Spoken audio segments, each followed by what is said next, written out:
Twongeye kubasuhuza abakunzi b'Umugano TV Official. Nk'uko bisanzwe tugarutse muri wa mwanya wacu w'ibiganiro byubaka, bikiza kandi biruhura imitima. Uyu munsi twabateguriye ikiganiro kivuga ngo ese gusohoka mu mubano ukomeretsa byaba ari icyaha ku mukristo? Turabashimira rero basanzwe badukurikira bakanze subscribe, abatarabikora namwe ntimugende mutabikoze, kandi mujye mwibuka gukanda ku gikumwe kuri video zacu kugira ngo mutugaragarize ko ibyo dukora bifite icyo bibamariye, kugira ngo YouTube ibashe no kugeza izi video ku bandi baba bazikeneye, kuko YouTube itanga amavideo bitewe n'uko ibona hari akamaro zifitiye abazireba. Ntugende rero udakanze kuri like ngo kande subscribe niba utarabikora, kandi udahaye video abandi bantu ubona yafasha. Abakristo benshi rero babaho mu mibano ibakomeretsa. Nimvuga mu gukomeretsa, tujye twumva gukomeretsa mu buryo bwinshi. Hari ugukomeretsa mu byiyumvo, hari ugukomeretsa ku mubiri, hari ugukomeretsa mu marangamutima. Ni ibintu byinshi bya bindi ukorerwa ukumva utameze neza, ukumva urababaye, ari nabyo byinshi bivamo indwara z'agahinda zitandukanye. Ibi rero akenshi babikora kuko baba batinya ko gusohoka muri iyo mibano ari icyaha, bitewe na engagement bazifitemo, wenda n'urushako, wenda n'umuryango muri rusange, wenda se ni mu kazi runaka, afite uburyo abayemo n'abandi, akumva ko kubivamo bifatwa nk'aho ari trahison cyangwa se ari nk'ubuhemu Imana yafata nk'icyaha. Uyu munsi ndashaka kukubwira ngo ikintu kimwe cy'ingenzi ni uko kwikingira atari icyaha. Ariko nyuma yo kumva isomo rya none, uramenya icyo wakora bikakurinda gufata umwanzuro utizeye neza kandi ushobora gutuma uhora wicuza.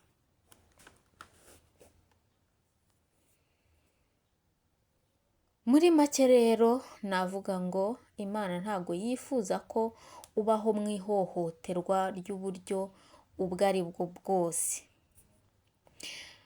Hari isomo benshi tuzi, kenshi tunashingiraho kugira ngo tubabarire ibibi dukorerwa, cyangwa se dukomeze kuba mu mibano runaka itubangamiye. Iryo ni isomo ryo mu Bakorinto ba mbere igice cya 13 umurongo wa 4 kugeza ku wa 7. Iri somo ni kenshi waryisomeye, ni na kenshi wigeze urisomerwa kugira ngo ufate imyanzuro runaka mu mibano, yaba mu rushako cyangwa se n'indi mibano itandukanye n'abandi, ariko yari kubangamiye, ugira ngo ubone umwanzuro muzima wafatwa. Uyu munsi rero niryo tugiye kugarukaho, turirebe neza, turisesengure. Abakorinto ba mbere igice cya 13 umurongo wa 4 kugeza ku wa 7 handitse ngo urukundo rurihangana rukagira neza. Urukundo ntirugira ishyari. Urukundo ntirwirarira, ntirwihimbaza, ntirukora ibiteye isoni, ntirushaka ibyarwo, ntiruhutiraho, ntirutekereza ikibi ku bantu, ntirwishimira gukiranirwa kw'abandi, ahubwo rwishimira ukuri. Rubabarira byose, rwizera byose, rwiringira byose, rwihanganira byose. Akenshi rino somo iyo abantu barimo kurisoma ni kenshi uzabwirwa amagambo ngo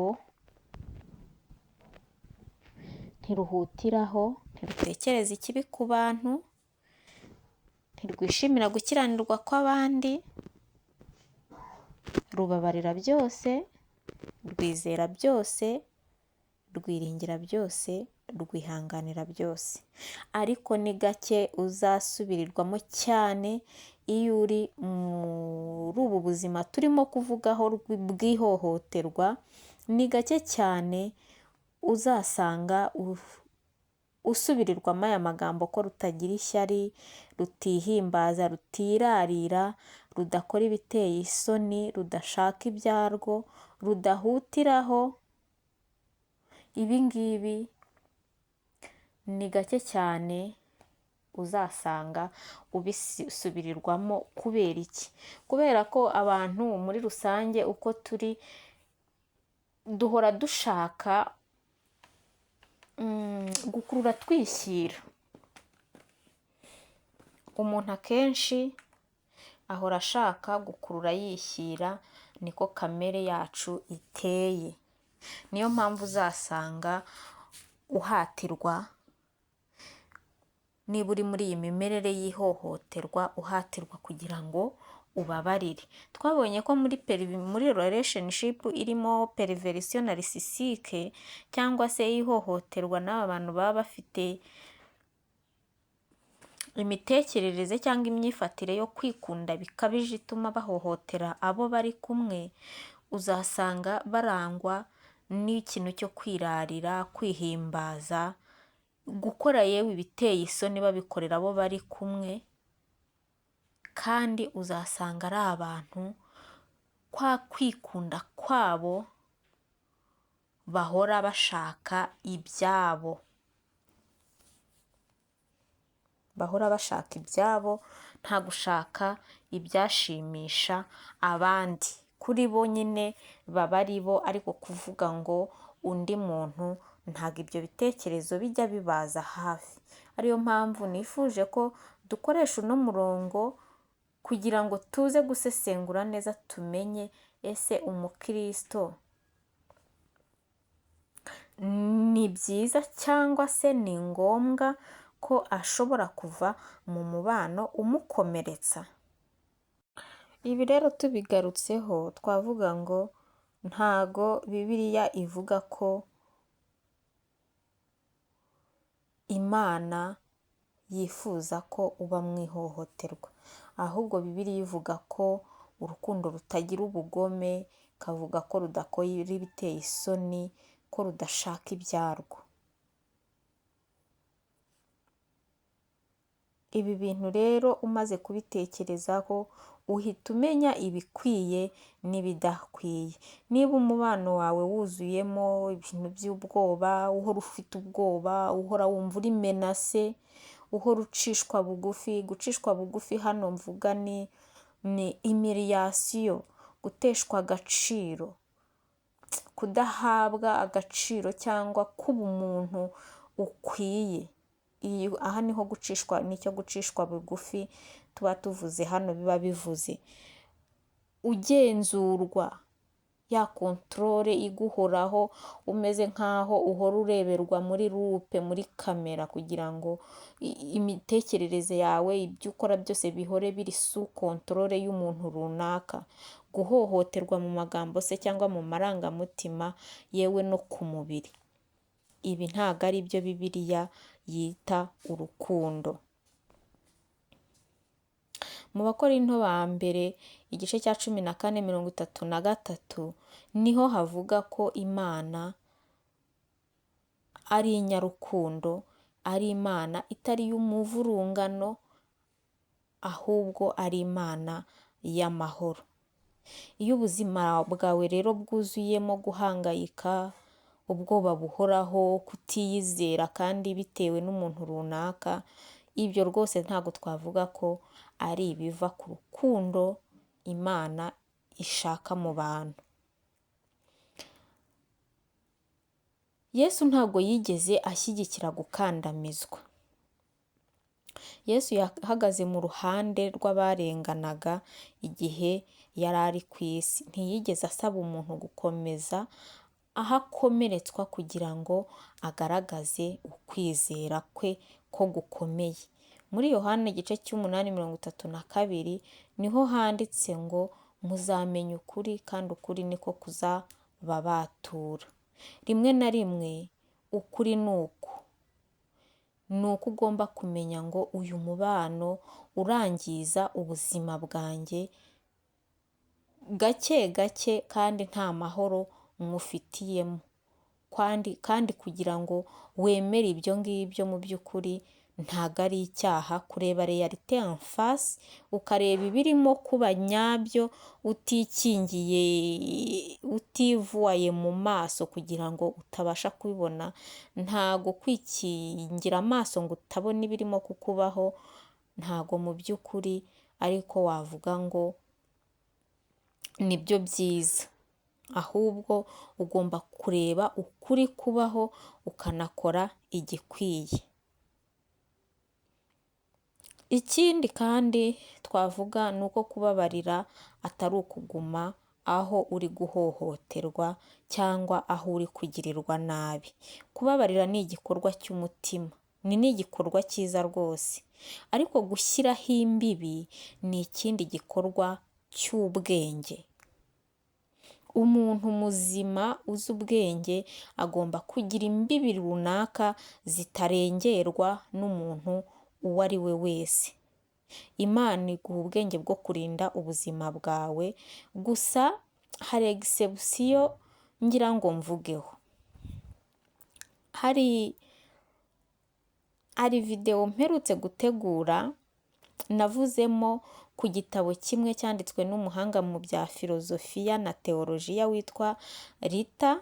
Mu gitabo cye yanditse yise Faire face à la perversion, cyangwa ni gute nahangana n'iyi myifatire y'abantu bafite perversion narcissistique, cyangwa kwikunda bikabije gutuma bahohotera abandi kugira ngo bagere ku nyungu zabo. Uyu muhanga yavuze ku bintu bitatu ngira ngo nawe utireho attention. Uyu muhanga ubwa mbere yavuze kuri forume y'urukundo rwitwa agape. Uru rukundo akenshi rukoresha rwerekeza ku rw'Imana ikunda abantu ntacyo iduca, itizigamye, ititaye ku makosa yacu. Yakomeje avuga ku bantu barugirira bagenzi babo. Ahangaha urufitiye mugenzi wawe rwagusunikira kugumana nawe malgré n'ibyo ubona akora. Yavuze nanone ko hari igihe ubona uwo muntu ukubabaza ariko ugasanga hari byinshi umumariye, ndetse ugasanga gutandukana nawe bishobora gushyira muri danger ubuzima bwe, ugahita uhitamo kugumana nawe. Ibi rero ni ibintu byombi bigomba gukoranwa ubwitonzi. Ubwo tumaze kureba ibintu bingahe? Ibintu bibiri. Yavuze ku rukundo rwitwa agape rushobora gusunikira kubana n'umuntu nubwo ibyo yaba akora byose ubona bibangamye. Kumubabarira kumukunda nk'urw'Imana yadukunze, rubabarira byose nta kindi rwitayeho. Anongera navuga ku buryo waba uperisa ukareba imibereho y'uwo muntu igihe waba wamuretse. Icyo ni ikintu cya kabiri yavuzeho. Yasoje ku kintu cya gatatu avuga ko umwanzuro wa nyuma mu gihe ubona umubano wawe n'uwo muntu ushyira ubuzima bwawe mu kaga ari ukubisohokamo, ukabivamo, ugahunga. Yatanze ingero kuri Yesu n'intumwa. Ni kenshi Yesu n'intumwa ze bahanganaga n'abantu babi, ntibibe ngombwa ko bahunga pe, bakaguma aho ngaho n'ubuzima bugakomeza, bakaguma kubwiriza no gukora ibikorwa byabo bya buri munsi. ariko hakaba n'inshuro bahitagamo guhindura amerekezo bakava aho hantu kubw'umutekano wabo cyangwa se kuko babona bari aho badakenewe. Hari igihe bageraga ahantu hari abantu babi bakabatoteza, bakabagirira nabi, babona babirokotse bagahitamo kugira gute? Kuva aho hantu. Turibuka igihe Yesu yatumaga za ntumwa ze 70, uburyo yazibwiye ngo bagende binjire mu birorero, mu midugudu, hehe hose, arangije ariko abaha kondisiyo, arababwira ati aho muzinjira ntibabakire, ntibabaha amahoro, muzakungute umukungugu wo mu birenge byanyu mwigendere. Aha ngaha turumva agaciro ko buri mwanzuro wose ugomba gufatanwa ubwenge n'ubushishozi, ugakora icyiza kurusha ikindi, ari cyo cyo kurinda ubuzima siritu ubwawe, igihe cyose ubona buri muri danje.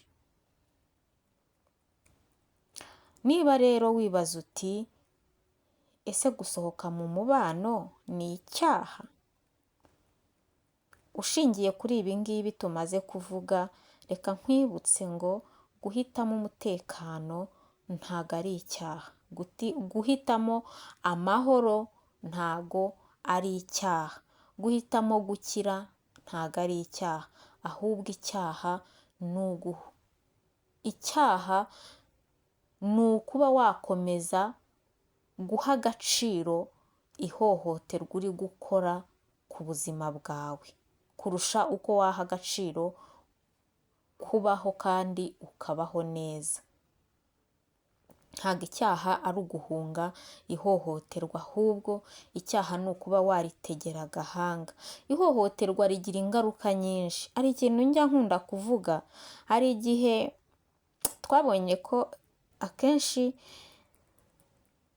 mu mibanire irimo ihohoterwa, ntago uhohotera akenshi ari we ukora n'amakosa akomeye, ahubwo jya uzirikana impagite z'iri hohoterwa ukorerwa ku buzima bwawe ndetse no ku bw'abandi, ndetse no ku bw'uwo uguhohotera.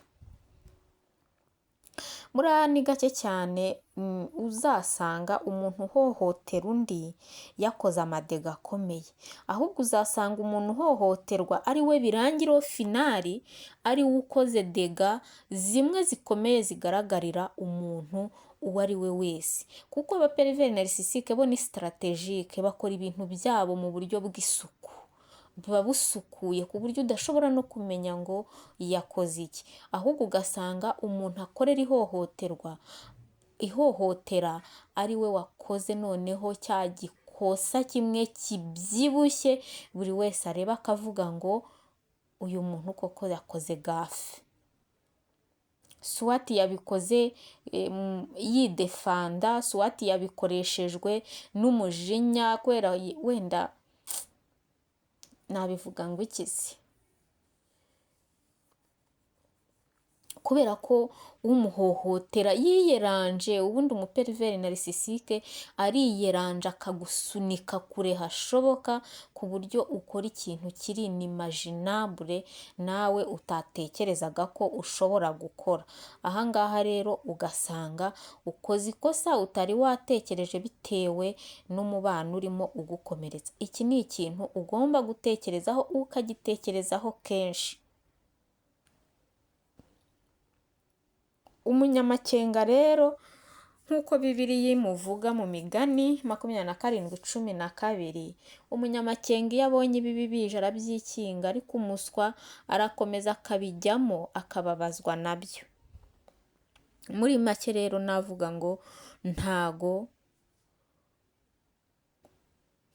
kuva mu mubano ugukomeretsa, mu magambo make ntago ari icyaha. Icy'ingenzi ni ukwicara ukabitekerezaho, ugapeza contre na pour, ukareba umwanzuro ukwiye ushobora gufata bitewe na situwasiyo urimo. kuko situwasiyo abantu bazijera mu buryo butandukanye. Njye nshobora kuba ndi muri situwasiyo imwe nawe, ariko uburyo tubirebesha imboni y'amaso yacu ntitubibone kimwe. Icara rero urebe impande zose, urebe muri angere zose iyo situwasiyo urimo, urebe ahantu igusunikira, urebe aho ikuvana n'aho ikujyana. Nusanga, kuko ushobora kuyizirikaho ngo kuyivamo n'icyaha, ukasanga kuyigumamo nibyo bigukoresheje ibyaha ahubwo kurushaho. Gira amakenga rero, nk'uko umwanditsi w'imigani Salomo yavuze ngo umunyamakenga iyo abonye ibibije arabyikinga, ariko umuswa agakomeza akabijyamo akababazwa nabyo. Nsoza rero navuga ngo Imana yakuremanye agaciro, ntishaka ko ubaho mu bintu by'ubwoba, guhora uhungabanye, guhora ugirirwa nabi. Ntago kwiyubaka cyangwa se gushaka icyiza ari uguhemukira Imana cyangwa se guhemukira mugenzi wawe. Umuntu uzakubwira ko wamuhemukiye kuko wahisemo kumererwa neza kwawe, ntabwo uwo muntu mu by'ukuri icyo azaba ari agushakira ari icyiza, ahubwo asaba ashaka indamu ze no kumererwa neza we ku giti cye. Rero menya ngo kuva mu ihohoterwa ni ukubaha ubuzima Imana yaguhaye. Ndabibutsa rero ko uyu nguyu ni Umugano TV mukurikira. Please ntugende udakanze like kuri iyi video no kuyiha bagenzi bawe ushobora kubona ko yabafasha mu magurupe ya WhatsApp n'ahandi, kubera ko izi video zirafasha cyane. Kandi twibutsa ko intego y'Umugano TV ni ukugira ngo tumenye, dusobanukirwe, tugende uko tumenya. Burya indwara, baravuga ngo indwara,